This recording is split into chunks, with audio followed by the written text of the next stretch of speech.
Hablarles en esta mañana de dos personajes que me han llamado poderosamente la atención leyendo el libro de los jueces, porque como he dicho en varias ocasiones, estoy leyendo el libro de los jueces y son tantas las historias y las cosas que suceden en estos 200 años de historia que podríamos hablar horas, días, semanas y meses enteros acerca de cosas que ocurrieron en este periodo tenebroso de la historia del pueblo de Israel. Pero en el capítulo 8 se nos habla acerca de un campesino, de un hombre que estaba asustado en una cueva, tratando de proteger su cosecha del enemigo que les estaba oprimiendo y amargando la vida.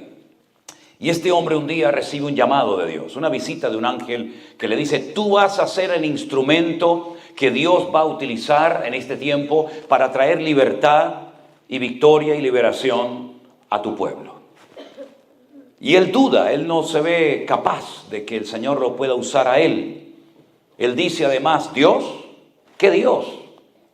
¿Dónde están esas maravillas, esos milagros y señales y prodigios que nuestros padres nos contaron que Dios hizo? Mira cómo estamos hoy en día, amargados, frustrados, nos roban las cosechas, no levantamos cabeza. Pero sin embargo el Señor está tratando de ayudar a Gedeón a que termine de creer y de interiorizar que Dios no le ha fallado al pueblo, sino es al revés. Es el pueblo el que le ha fallado al Señor. Y finalmente, después de una serie de pruebas que ustedes seguramente conocerán, él finalmente cree y acepta que ha llegado el momento de servir al Señor con poder, con valentía y con eficacia.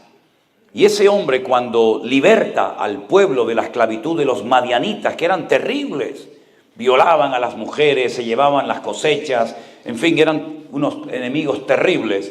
Al final de sus días, el pueblo en agradecimiento lo quieren nombrar rey. Y él dice: no.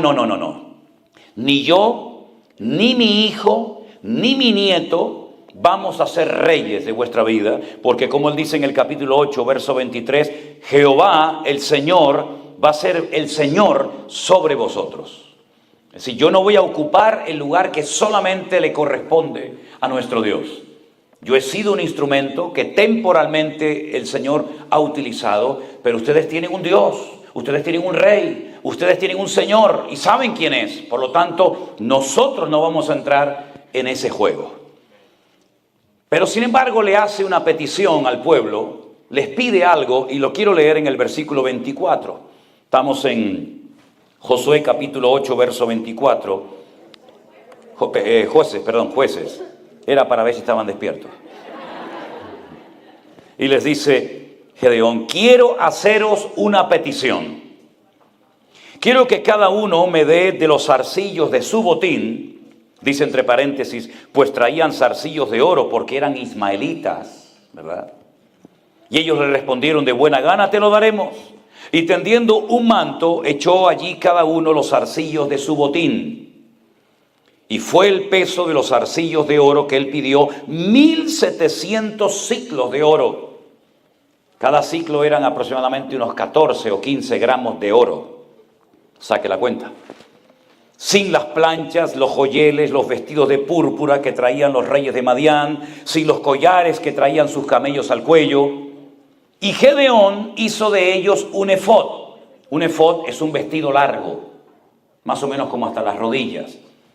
Recuerden que el sumo sacerdote de Israel llevaba un efod por debajo de aquel pectoral de las 12 piedras, ¿no? Era un vestido más o menos así, cortito. Dice que con todos esos zarcillos, con todo ese oro que le dieron, hizo un efod, el cual hizo guardar en su ciudad de Ofra. Y todo Israel se prostituyó tras ese efod en aquel lugar y fue tropezadero a Gedeón y a su casa. ¿Cuántos dicen amén a esta palabra? Es decir, ellos habían sido castigados y los enemigos habían vuelto a atacarles y a robarles las cosechas porque habían caído en el pecado de la idolatría. Y ustedes saben que uno de los pecados más repetitivos en la historia del pueblo de Israel era la idolatría. Ya el Señor les había dicho: cuando entren a tomar posesión de la tierra de Canaán, tengan cuidado, porque esos pueblos, esas naciones que viven allí son idólatras, tienen imágenes de oro, de plata, de madera, no caigan ustedes en la trampa, en el error de darle culto a esos dioses que tienen ojos pero no ven, que tienen boca y no hablan, que tienen oídos y no oyen, y que tienen pies y no caminan. Porque al Señor tu Dios adorarás y a Él solo servirás. Así que no te conviertas tú a ellos, sino que ellos se conviertan a ti. Y cuando, por ejemplo, usted lee los 10 mandamientos, que están en 2 libros de la Biblia diferentes, Éxodo capítulo 20 y Deuteronomio capítulo 5, usted va a ver que los primeros mandamientos tienen que ver con la prohibición de adorar imágenes de talla. Al Señor tu Dios adorarás, no te postrarás ante imágenes, ¿verdad? No le rendirás culto, etcétera, etcétera.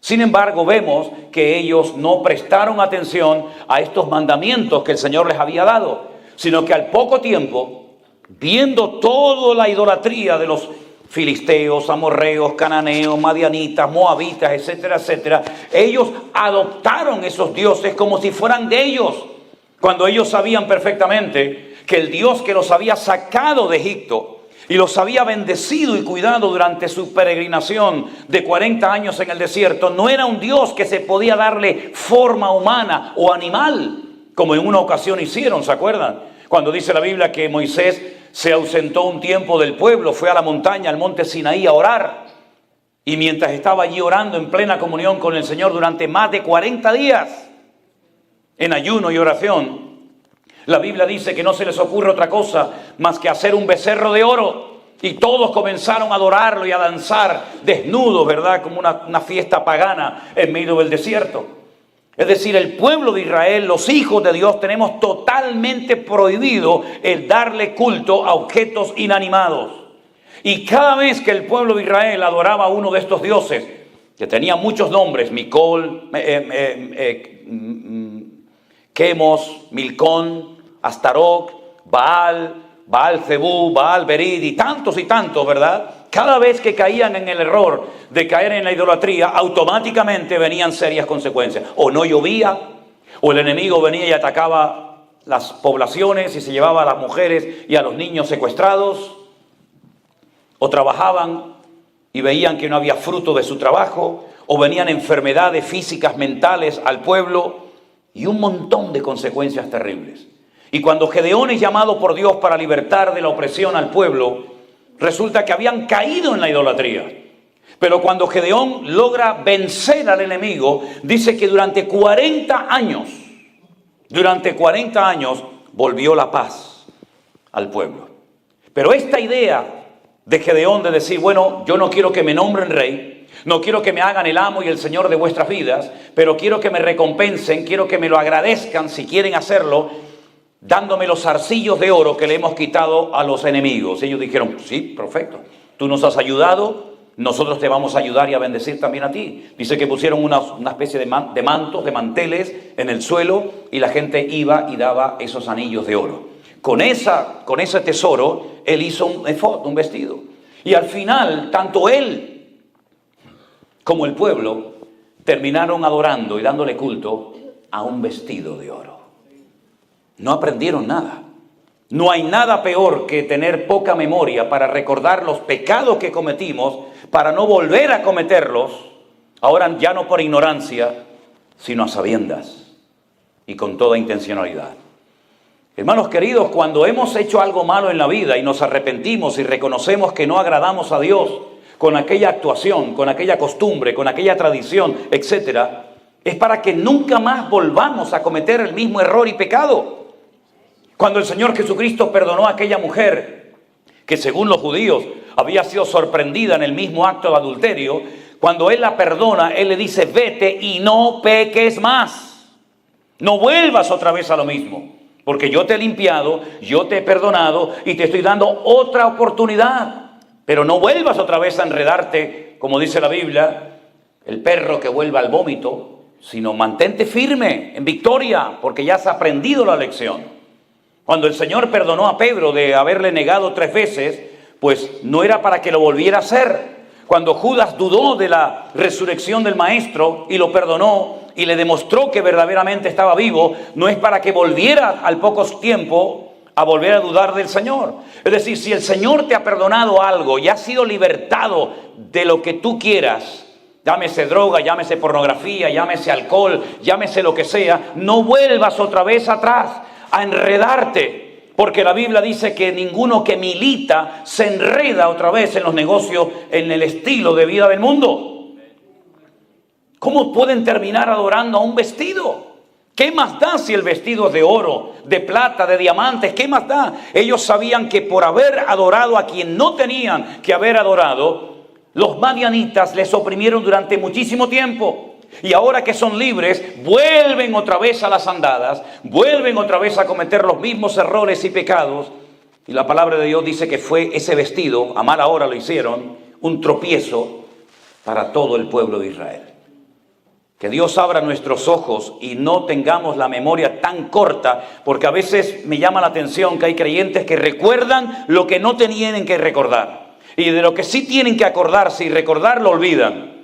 Así que, mis queridos hermanos, me llamó mucho la atención. Este hombre recibió una fortuna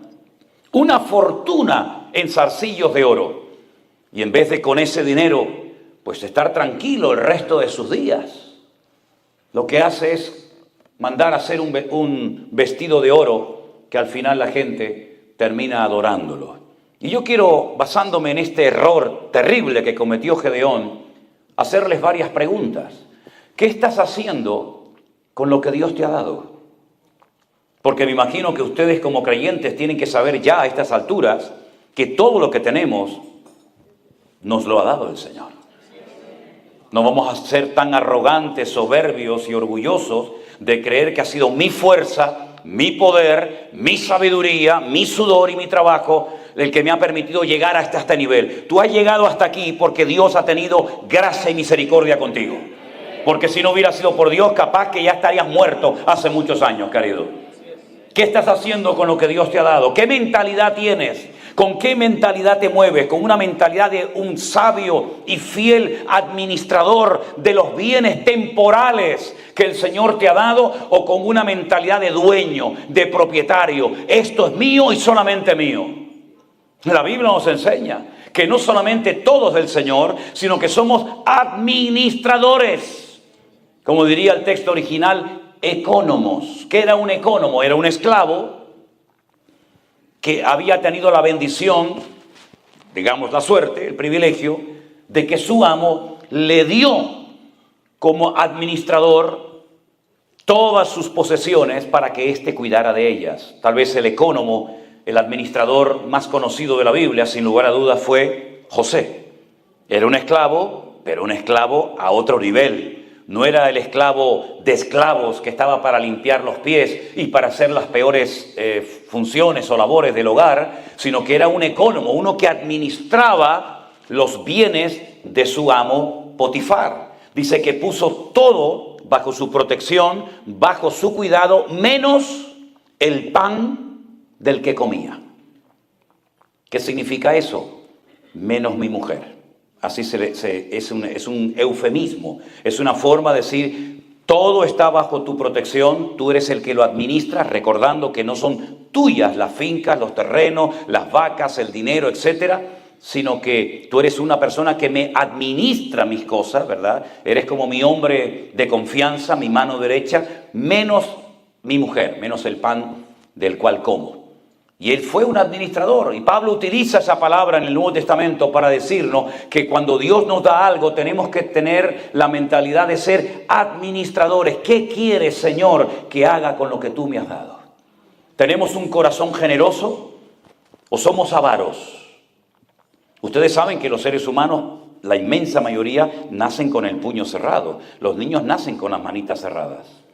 Y muchos viven con la manita cerrada y mueren con la manita cerrada. ¿Por qué? Porque creen que lo que tienen es de ellos. No son solidarios, no tienen un corazón generoso, les da igual ver la necesidad de otra persona, yo y nada más que yo. Son egocéntricos, ellos son el centro del universo. Y la Biblia nos enseña que tenemos que ser cristocéntricos.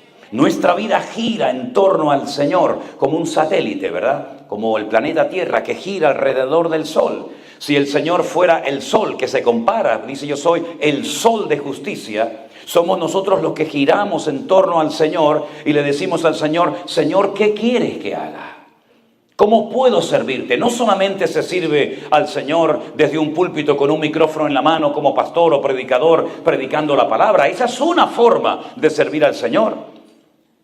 Pero otra forma también es orando por las personas que van a un lugar a predicar la palabra del Señor. Que Dios les dé fuerza, que Dios les dé sabiduría, que el Señor los proteja, que guarde su salida y su entrada. Otra forma es ayudando, ¿verdad?, a que se hagan eventos, comprando Biblias, comprando libros, financiando a una persona que le hubiera gustado aquí, pero no podía venir, y tú te enteraste y le dijiste, bueno, hermana, yo te voy a pagar para que tú puedas viajar. Es decir, ser solidarios, no ser egoístas, avaros. Eso es lo que dice la palabra del Señor. ¿Cómo estamos utilizando lo que Dios nos ha dado? Tenemos una visión amplia del cuerpo de Cristo, como ayer cuando tuvimos una reunión fundamentalmente para los miembros de la iglesia, no habían visitas, era algo, digamos, más casero. Yo le dije, hermanos, tenemos que tener una visión de cuerpo, una visión amplia, no solamente mirar lo que a mí me hace falta, sino también mirar más allá de nuestras fronteras, mirar más allá de nuestros templos y tener esa visión amplia. En el Centro Evangélico Vida Nueva enseñamos que somos una sola iglesia, que se reúne en diferentes lugares y horarios por motivos, ¿verdad?, de distancia, etcétera, pero tenemos la visión de que somos uno en el Señor. Y por eso tenemos que ser solidarios, y no como Gedeón, que utilizó sus bienes para hacer algo que nunca tenía que haber hecho. ¿Cuántos creyentes se han metido en líos, en negocios y en deudas que se podían haber evitado si hubieran primeramente consultado al Señor? Luego incluso algunos se enfadan con el Señor. Señor, el negocio me salió mal, perdí dinero, perdí esto, perdí... Claro, hijo, pero tú estás trabajando como si fueras el dueño, con mentalidad de amo. Y le dices al Señor que te acompañe y que apoye tu agenda cuando eres tú el que le tienes que preguntar al Señor en humildad. Señor, ¿qué quieres que haga con todo lo que tú me has dado? Porque la Biblia dice que cuando Dios da algo y no lo usas para Él, al final se lo va a dar a otro. Porque no has sido sabio y no has sido un fiel administrador en la casa de Dios. Amén, hermanos. Miren, durante años yo tuve un sueño que nunca lo pude ver cumplido. Y gracias al Señor lo vamos a ver hecho realidad. Y les cuento rápidamente. Nos han tratado tan bien la gente cuando viajamos por el mundo. Nos invitan a comer, nos alquilan un hotel, una casa, lo que sea. Nos prestan un coche, un carro. Que yo decía, Señor, a mí me gustaría algún día poder bendecir a personas, por ejemplo, que están cansadas en la obra. Porque los pastores también se cansan. Incluso algunos se cansan de tal manera que abandonan el ministerio y se van a dedicarse a otra cosa. Qué lindo sería, Señor, si pudiéramos tener un lugar donde las familias con sus hijos, los pastores o no pastores, pudieran ir a descansar. Qué hermoso poder tener un lugar para hacer retiros, campamentos, convenciones, vigilias de oración, seminarios bíblicos. Un lugar amplio, grande, donde la gente pueda ir a descansar, a pasarlo bien, de vacaciones. Y orábamos en esta línea. Yo le decía, Señor, danos ese lugar, Padre. Resulta que un día en internet navegando, viendo diferentes propiedades, vi una finca, un terreno enorme. Enorme. Nosotros hablamos en metros, no hablamos en acres ni nada de esto.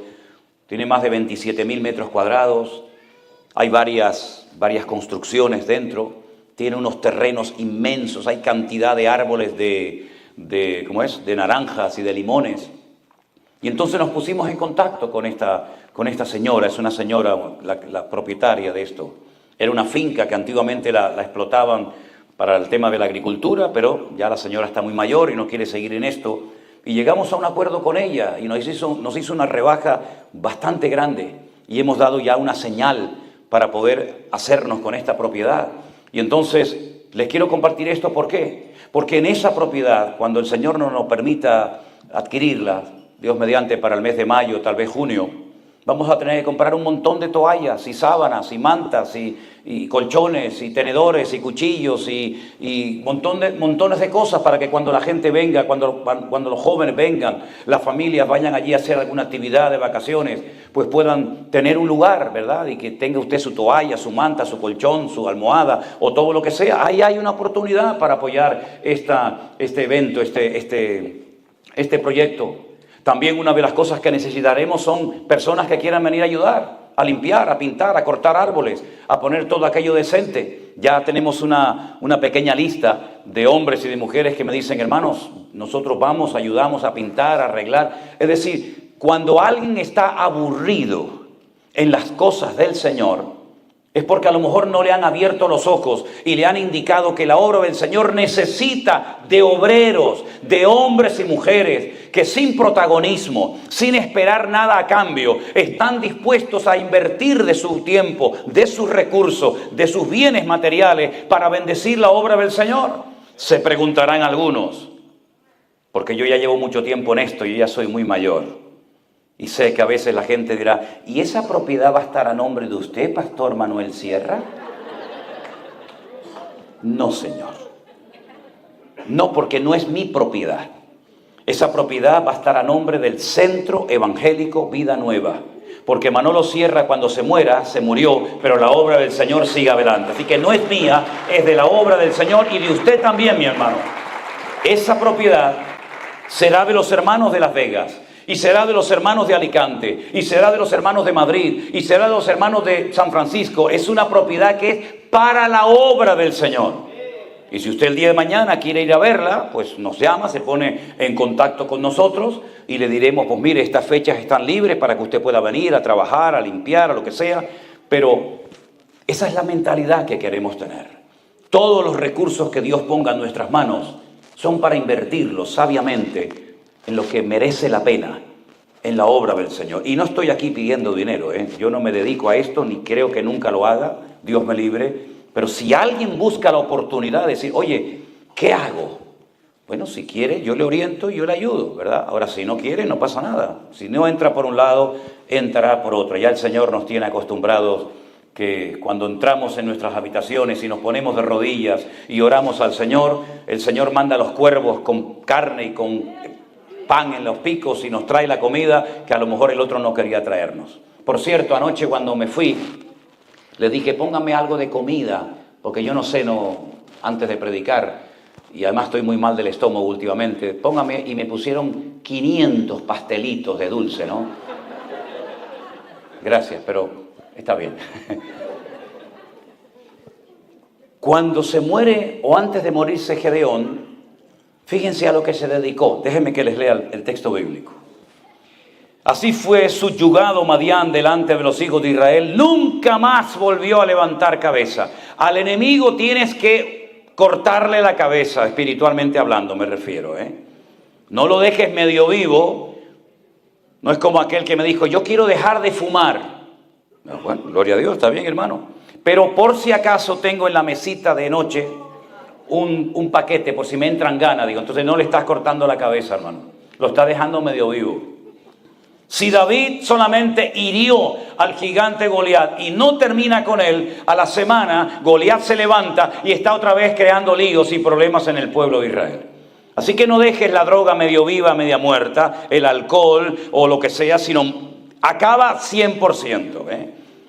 La batalla fue hasta que se obtuvo una victoria completa. El pueblo reposó 40 años y entonces Gedeón en el versículo 30 dice que tuvo 70 hijos. Tenía mucho tiempo libre el hombre, ¿no? No había televisión, no había internet. ¿Qué vamos a hacer? 70 hijos que constituyeron su descendencia y tuvo muchas mujeres el hombre, ¿eh? 70 hijos, muchas mujeres, pero además de las muchas mujeres que tenía, también tuvo una concubina, perdonen la expresión si se ofenden, discúlpenme, yo hablo castellano, hablo español de España y así hablamos allá. Una querida. ¿Se entendió? ¿Se ofendió? No, entonces sigo adelante. Tuvo una querida, que la Biblia llama concubina, pero era, usted sabe lo que era, aparte de las que ya tenía, no estaba contento con las que tenía, quería más. Y estaba esa concubina en Siquén. Siquén hoy en día se llama Nablus, es un sitio muy peligroso de Israel. Allí nunca se entra para nada. Siquén era la capital de Samaria. Allí está el pozo, todavía está el pozo de la Samaritana donde Jesús se sentó a hablar con ella. Allí está enterrado José, pero lamentablemente es un lugar muy peligroso que nunca vamos. Allí en Siquén vivía esta señora y quedó embarazada y le pusieron al niño que nació de Gedeón y de la concubina un nombre precioso, Abimelech. Abí significa mi padre, Melech en hebreo significa Dios, rey. Mi padre es rey. Él había dicho que no quería que lo nombraran rey, pero al niño le ponen mi papá, mi padre es rey. Este muchacho fue una persona terrible en la historia del pueblo de Israel en aquel tiempo. Tenía un nombre muy bonito, pero su personalidad era terrible. No hizo honor al nombre tan hermoso que tenía. Este muchacho llamado Abimelech, ahora vamos a ver lo que hizo, pero dice que Gedeón por fin murió en buena vejez, fue sepultado. Pero aconteció, verso 33, que cuando murió Gedeón, los hijos de Israel volvieron a prostituirse yendo tras los Baales y escogieron a Baal Berit. La palabra Baal en hebreo significa Señor, pero no el Señor del cielo. Señor del cielo sería Adonai. Las esposas llamaban a sus hijos, a sus maridos Señor, y la palabra es Baal. Si quieres decir mi Señor, tienes que decir Baalí.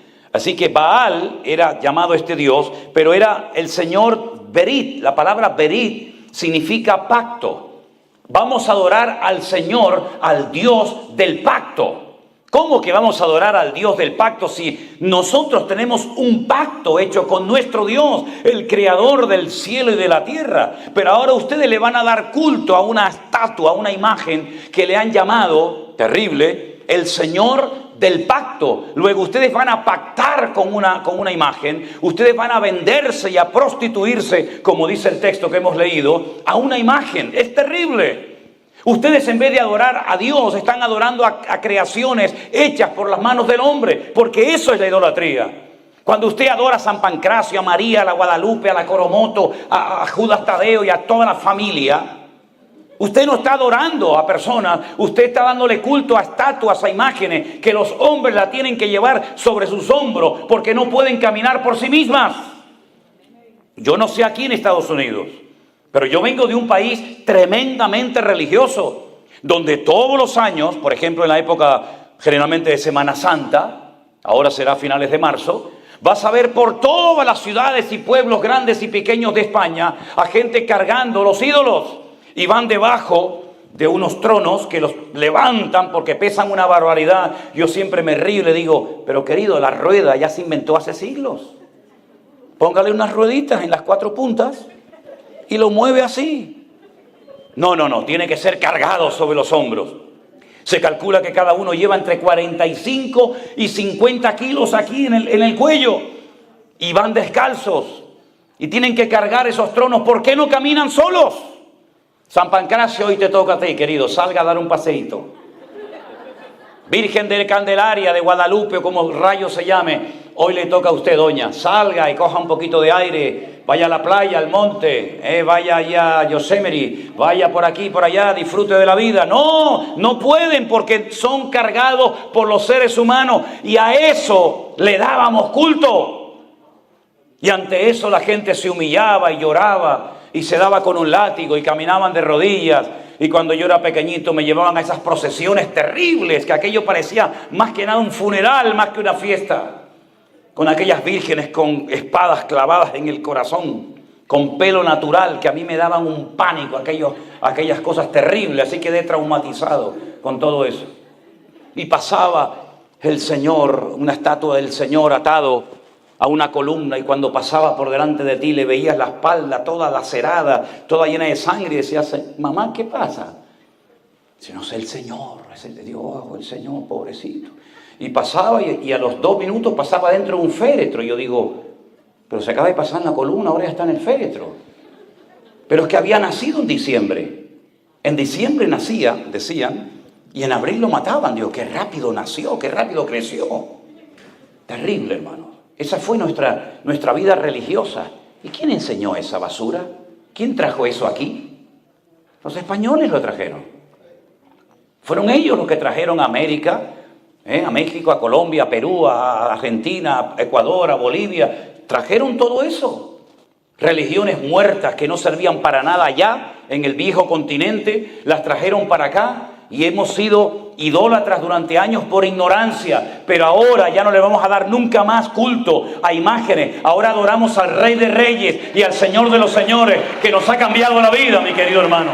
Bendito sea Dios, bendito sea Dios. Y no tenga miedo de decir, se acabó, hasta aquí llegaste, papá, en una bolsa fuera para la basura. Y si no, que se defienda.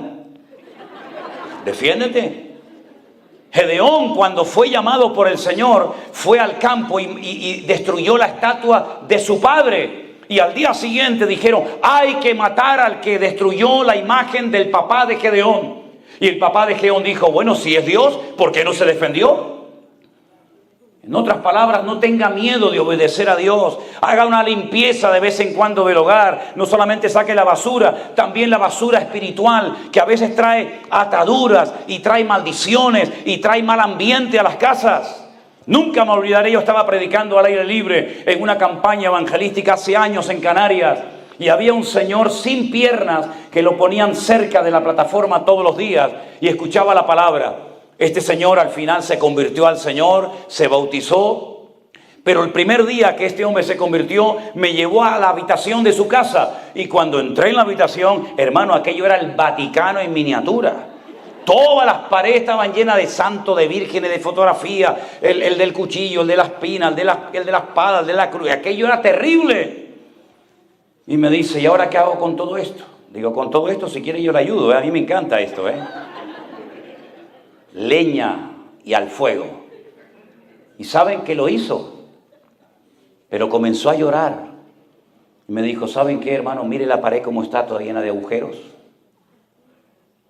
Para que cuando vea esos agujeros se dé cuenta de dónde te sacó el Señor. Así que, mis queridos hermanos, yo doy gracias a Dios que nuestros ojos fueron abiertos y que nunca más volveremos a esa ignorancia, a ese engaño, a esa manipulación, a esas mentiras creadas por las manos del ser humano, pero que no tienen poder ni para hacernos daño, ni para hacernos cosas buenas, porque están muertos. Y dice la Biblia, y los que lo adoran son igual que ellos, están muertos espiritualmente hablando. Cuando este hombre muere, dice la Biblia que no tuvieron misericordia de su descendencia. No se acordaron de todo lo bien que se había comportado con ellos. No se mostraron agradecidos. Verso 35. No se mostraron agradecidos. No le dan gracias a Dios por la vida de este hombre que se esforzó y fue valiente hasta el final. Pero resulta que aquí hay uno que tiene heridas en el alma. ¿Por qué? Porque es un hijo ilegítimo, fuera del matrimonio. ¿Se acuerdan? Tenía muchas mujeres y 70 hijos legales reconocidos. Pero don Gedeón tenía en la ciudad de Siquén, capital de Samaria, una amiga con la cual había tenido un hijo que se llamaba Abimelech. Y este estaba dolido porque había sido algo extramatrimonial. Y no hay nada más peligroso que una mujer o un hombre dolido, herido, que no le permite al Señor sanar la herida de su corazón. Les voy a hablar brevemente de dos muchachos que fueron criados o se tuvieron fuera del matrimonio legal. Uno es Abimelech. Mi padre es rey. Un hombre dolido que van a ver lo que llegó a ser. Terrible lo que hizo. Pero el otro rompió lo que en hebreo se conoce como la perfección. Si cuando un padre llenaba la aljaba, dice, bienaventurado el varón que llenó su aljaba de hijos, ¿cuántas flechas cabían en el saquito, en la aljaba? 7. Cuando un padre había tenido el privilegio de tener 7 hijos, yo anoche cuando oramos por Bianca, ¿está por aquí? ¿No están? Que vi 2 muchachitos y una niña, le dije, te faltan 4. para que sea todo perfecto. Así que adelante, hermano, esfuérzate y sé valiente. Cuando un papá tenía 7 hijos, se consideraba el hombre más privilegiado y gozoso del mundo, porque tenía la perfección familiar. Tengo mi esposa y 7 hijos, y si eran varones, más todavía. Pero resulta que David era el octavo, y por eso no comía con los hermanos mayores en la mesa. Por eso le decía, no, tú fuera, tú vete al monte a cuidar las ovejas de papá, y allí te buscas la vida. Si comes, me da igual. Si bebes, me da igual. Si te ataca un oso o un león, allá tú. Pero aquí comemos los legítimos. Y tú afuera. Hasta el punto era el menosprecio al que había roto el patrón del 7 de la perfección, que cuando el profeta, el varón de Dios, el hombre más importante e influyente en Israel, va a la casa de su padre Isaí, porque dice que el Señor lo había mandado para ungir al siguiente rey de Israel. Conocen la historia, ¿verdad? Dice la Biblia que Samuel va a ungir al primogénito. ¿Por qué? Porque la palabra primogénito en hebreo es Bejor. Y Bejor viene de Berajá, que es bendito o bendición. Es decir, el primogénito es el que hay que bendecir. Y el Señor le dice, no lo hagas, no lo unjas, porque tú miras la apariencia exterior, pero Dios mira el corazón. Bueno, entonces será el siguiente, ¿no? Dios rompió el patrón muchas veces. El mayor servirá al menor, como en Jacob y Esaú, etc. Entonces cuando va a ungir, a derramarle el aceite sobre la cabeza, el Señor le dice, ese tampoco es. Y va uno detrás de otro hasta que al final Él dice, Dios no me está guiando, no me muestra, no me da paz. ¿Tú tienes por casualidad otro hijo? ¿Cómo es posible que viniendo el profeta a la casa no habían llamado a David? Como si el profeta fuera todos los días a una casa. Era un honor, hermanos.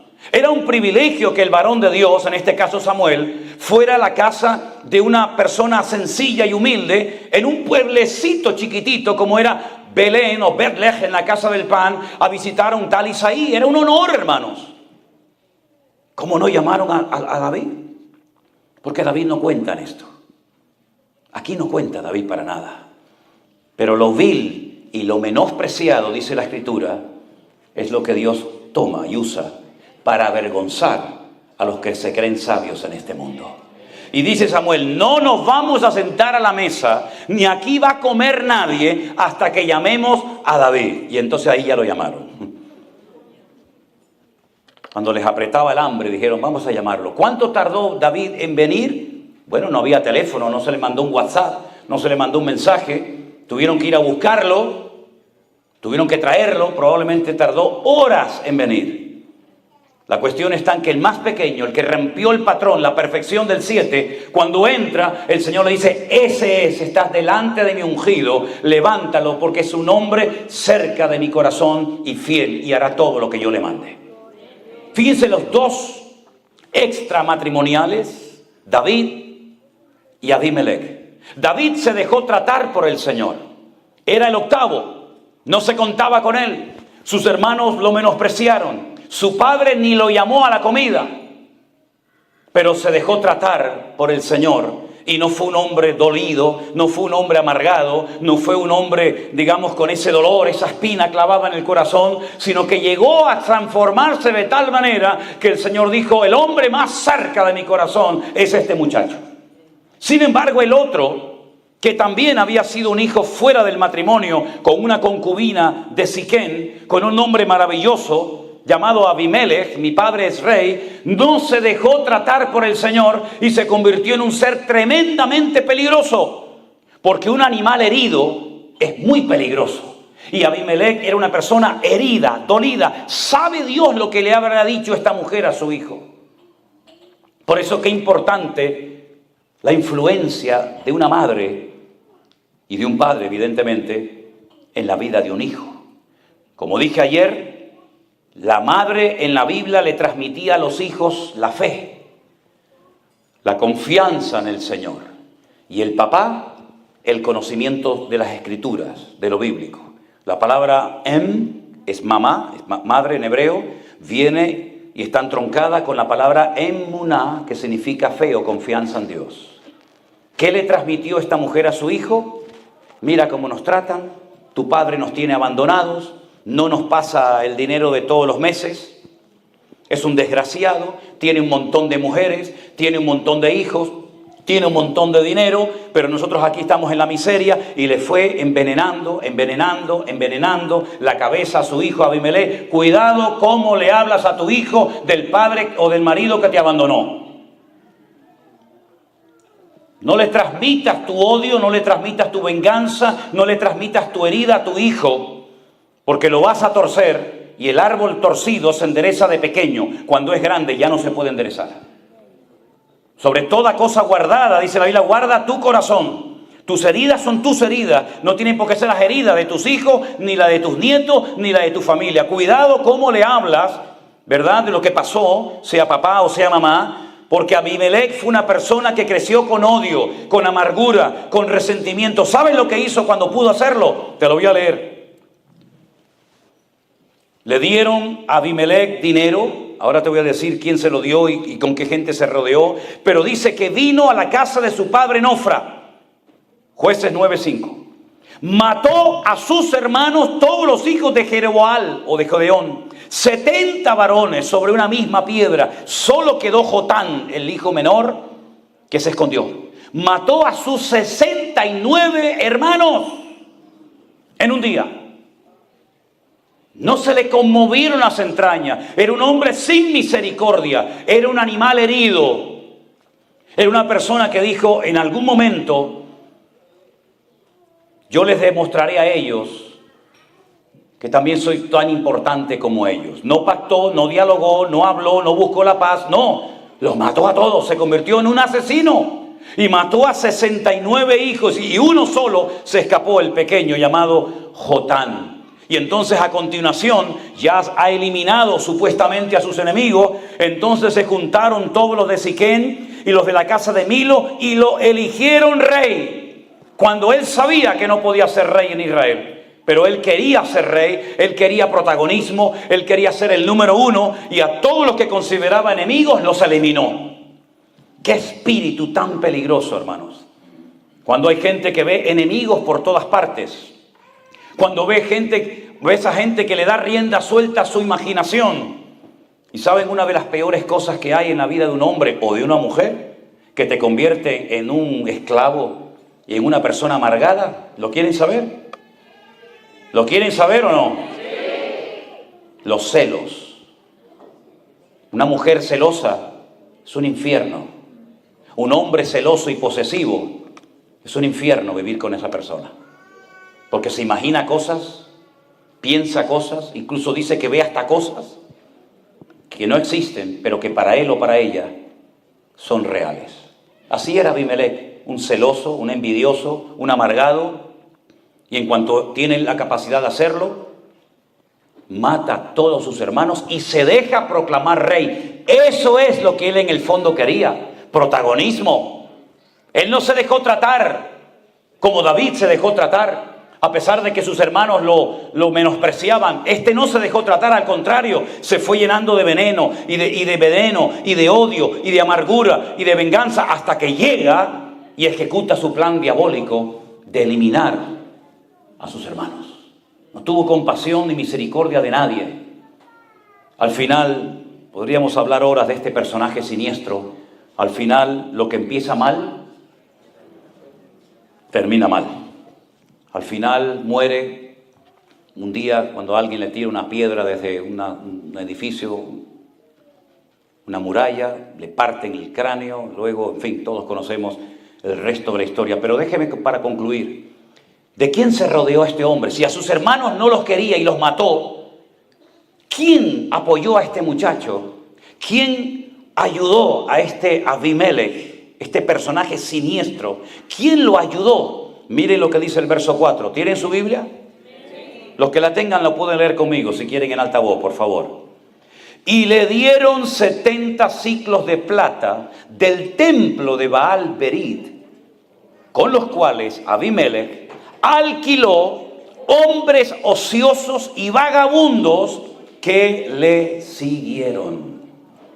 ¿Quiénes le siguieron? Hombres ociosos, vagos, de mala reputación, vagos que le siguieron.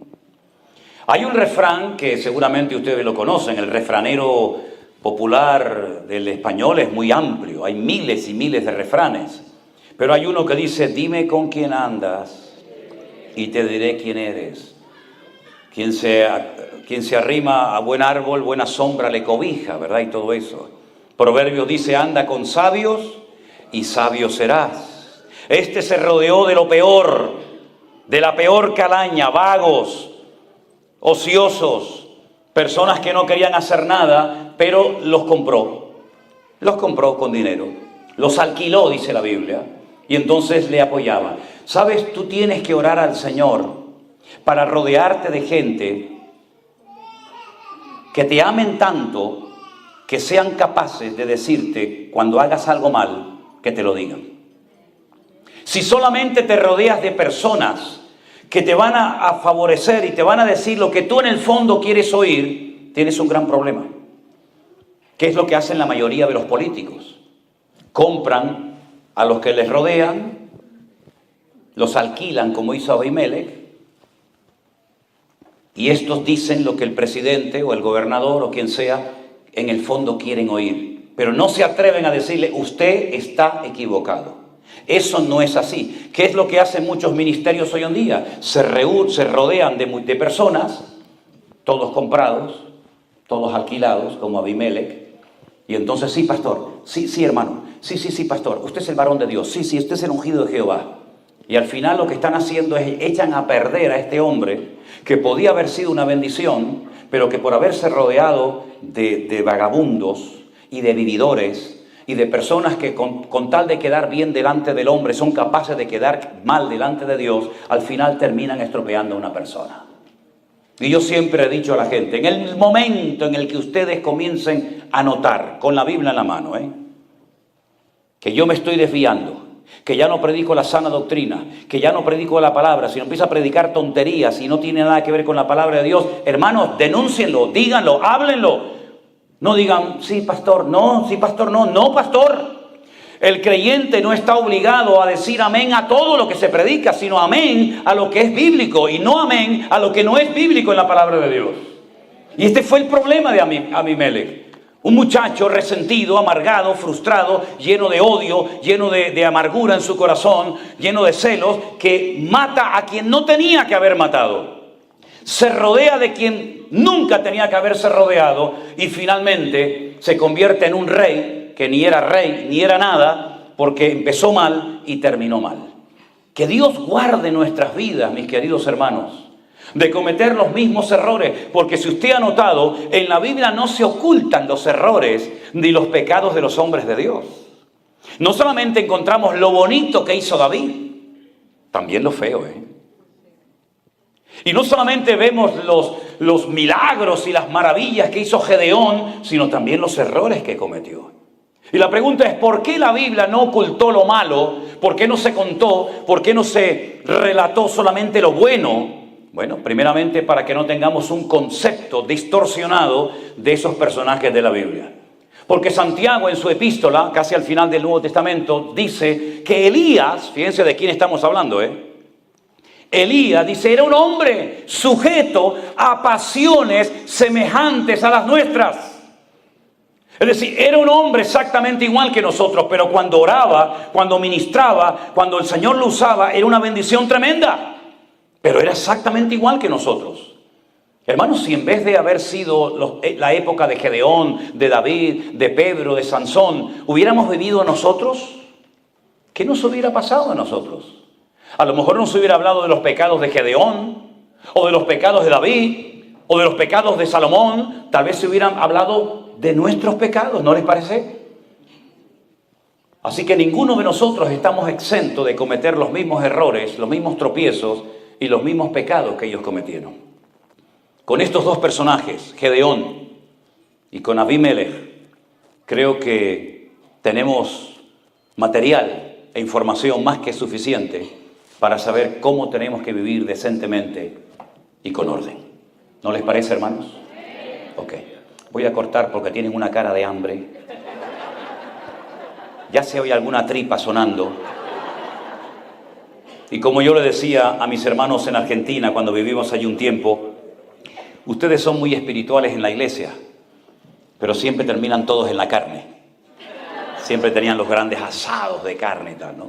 Así que vamos a darle gracias al Señor por esta palabra, que espero que no haya sido una palabra más en tu vida, sino que sea una palabra que te ha abierto los ojos y el corazón para que usted sepa en todo momento que lo mismo que le pasó a Abimelech o a Gedeón o a cualquier otro personaje de la Biblia, también nos puede pasar a nosotros si nos desviamos del Señor y bajamos la guardia y nos creemos intocables. Somos tan vulnerables como cualquiera. Solamente la gracia y la misericordia de Dios nos permite estar en pie. Amén, hermanos. Cierre sus ojos, oramos a nuestro buen Dios. Padre Celestial, te damos muchas gracias en esta mañana por tu hermosa y poderosa palabra. Pido, Señor, que tú nos guardes incluso de esas cosas que ignoramos, de esas trampas, de esas maquinaciones diabólicas que a veces se entretejen, pero que tú las conoces perfectamente, Señor. Yo te ruego, Señor, en el nombre poderoso de nuestro Señor Jesucristo, que tú guardes nuestros corazones, nuestras vidas, nuestras familias, para que nunca nos suceda aquellas cosas terribles que le ocurrieron a estos varones de Dios, por haberse confiado demasiado en sí mismos, por haber bajado la guardia, por haberse creído que ya llegaron a un nivel en el que no necesitaban de Dios ni de nadie. Ayúdanos, Señor, a obedecerte y agradarte en todo lo que hagamos cada día. Toca abajo, hermano, toca abajo.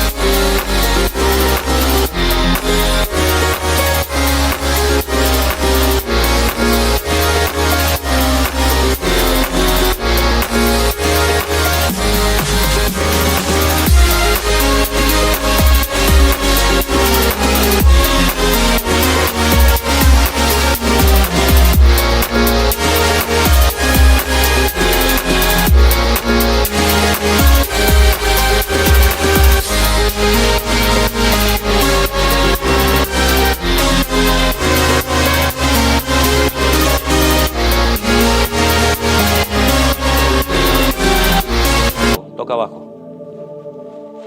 Si hay en esta mañana personas entre nosotros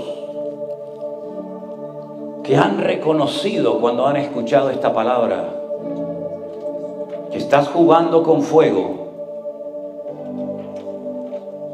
eres creyente pero a veces se te van los ojos, eres creyente pero tu corazón no está 100% alineado con el de Dios. Dios te está llamando en esta mañana a acercarte a su presencia. Joven, no juegues con el pecado porque el pecado te va a destrozar. Hermanos queridos, lo que usted no domina, lo que usted no controla, le termina controlando y dominando a usted. No diga esa frase de no, cuando yo quiero lo dejo. No crean eso, hermano. No es con fuerza de voluntad, no es con buenas intenciones, es la santidad de Dios lo que nos mantiene en pie. Y en el momento en el que nuestra vida ya no es santa, tú eres exactamente igual de vulnerable que lo fue Sansón, David y otros personajes de la Biblia. Así que tómense bien en serio su comunión, su relación con el Señor. No dejes que nada ni nadie se interponga en tu relación con el Señor. Porque sería una tragedia y una lástima muy grande haberte visto servir al Señor, haber adorado al Señor y al final terminar tus días sin la gloria, sin la presencia, sin la bendición de Dios. Abimelec tuvo sus días de gloria. Creía que ya lo había alcanzado todo y sus días terminaron muy, pero que muy mal, hermanos. Porque no tenía en su vida el favor y el respaldo de Dios. Busca siempre que lo que hagas y lo que digas cuente con el aval, con el favor de Dios. Porque de lo contrario, lo que sirves, en lo que crees servir, como dice la Escritura, será heno, madera y hojarasca.